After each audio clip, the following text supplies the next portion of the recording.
ابھی 15-20 منٹ پہلے کی بات ہے. میری ایک دوست ہے، بہت اچھی سینئر دوست ہیں، زینت خان. تو کبھی کبھی بہت مشکل سوال کر دیتی ہیں ادھر امریکہ سے بیٹھ کے. تو میں ادھر لاہور میں تھوڑا سا کبھی کبھی اچنبے میں آ جاتا ہوں. ابھی کوئی آدھا گھنٹہ پہلے کہتی ہیں کہ یہ جو ہمارے ہاں ٹرائبلزم ہے یا واٹ ایور جو ہماری سوسائٹل جو وہ ہیں، تو ان میں کیسے ممکن ہے کہ اسرائیل کے ساتھ سفارتی تعلقات کی بات ہو رہی تھی. تو میں خوف میں پڑ گیا کہ میں کیا جواب دوں کہ اس ٹرائبلزم پر جو سارا کچھ پر، چونکہ پہلے سے ہی پاکستانی اخبارات میرے ساتھ فٹ بال کھیل رہے ہیں.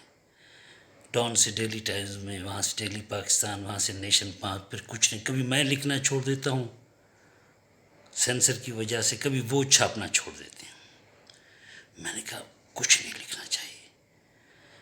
حضرت بابا گرو نانک کی بات یاد آ گئی، لیکن کہ وہ ایک دن کہتے جا رہے تھے کہ تو بھائی مردانہ ان کے پیچھے پیچھے چلا کرتے تھے چند قدم.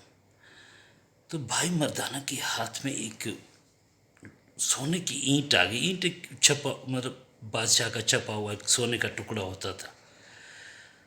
تو بھائی مردانہ نے اٹھا تو لیا، اور بابا نانک آگے جا بھی رہے ہیں تو وہ کانپنا شروع ہو گئے. ڈر لگا کہ بادشاہوں کا ظلم ہوتا تھا. تو پھر حضرت بابا نانک سے کہتے ہیں کہ بابا مینوں ڈر لگ رہا ہے. بابا نانک چپ. پھر کہتے ہیں کہ بابا مینوں ڈر لگ رہا ہے. بابا نانک چپ. جب تیسری دفعہ بھائی مردانہ نے سونے کی اینٹ ہاتھ میں پکڑے ہوئے کہا کہ بابا مینوں ڈر لگ رہا ہے، تو بابا نانک نے پیچھے مڑے بغیر کہا مٹھ کھول دے تے ڈر سٹ دے. تو وہ انہوں نے وہ پھینکی، خوف ختم ہو گیا.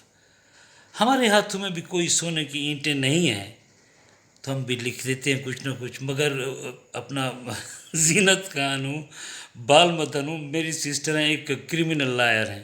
تو کہتی ہیں یہ بال مدن صاحب کون ہیں، بڑے اوکھے سوال ڈال دیتے ہیں تمہارے اس پر. میں نے کہا بہت اچھے دوست ہیں، اور یہ بھی ان کا ایکیڈیمک وہ ہوتا ہے. کہ کہنا یہ چاہتا ہوں کہ اخباروں کے حوالے سے مجھے ایک بات یاد آئی. سارترے کو تو ہم جانتے ہیں، سارترے فرانس کے بہت بڑے ایک مطلب مفکر تھے. تو ایک دفعہ ان کا دوست اور وہ ساتھ بیٹھے ہوئے تھے، ان کے مطلب باہر لان تھا، اس میں صبح کا وقت تھا، چائے پی رہے تھے. تو اخبار آ کے پھینکا اس نے، ہاکر نے.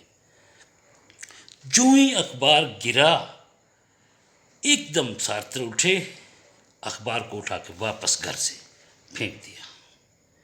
تو دوست نے کہا یار ہیڈ لائنز تو پڑھنے دیتے، یہ کیا مطلب ہے، اخبار کو دیکھا ہی نہیں صبح کے اخبار کو. سارترے نے کہا کہ اس میں کچھ بھی نہیں تھا. تو دوست نے غصے میں کہا پھر منگواتے کیوں ہو؟ سارترے نے کہا یہ ہماری اعلیٰ فرانسیسی قدریں ہیں کہ ہم روزانہ صبح کا اخبار منگواتے ہیں. مجھے ڈر لگتا ہے کہ کچھ دنوں بعد ہم لوگ بھی اخباروں کو اس طرح باہر پھینکنا شروع نہ کر دیں، تو کچھ نہ کچھ ہم جیسے مطلب ہے لوگ جن کے ہاتھ میں کوئی سونے کی اینٹ یا کوئی غداری یا ملک سے کوئی دشمنی نہیں ہے، ہم لوگوں کو کچھ نہ کچھ لکھتے رہنا پڑے گا تاکہ لوگ بھی کچھ پڑھ سکیں. پھر ہمیں پڑھنا بھی پڑے گا اس طرح کی چیزیں، ہمیں کچھ علم بھی ملے گا اپنے اخباروں سے. یہ نہ ہو کہ ہم صبح اپنے اخبار چھوڑ کے باہر کے اخبار پڑھنا شروع کر دیں کہ صرف یہی انفارمیشن کا ذریعہ ہے. تو یہ دلچسپ باتیں یاد آئیں.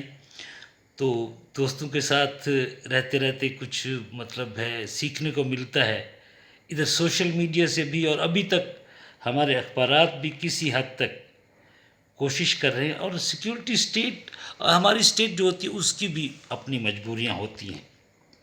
انہوں نے، میں اس ورلڈ ہسٹری دیکھ رہا تھا کہ جو بھی ریاست مضبوط ہوئی وہ اسی طرح سے مضبوط ہوئی. لیکن موجودہ دور تقاضا کرتا ہے کچھ مطلب روشن خیالی کا، آزادی کا، اور لکھنے کی اجازت کا. Thank you.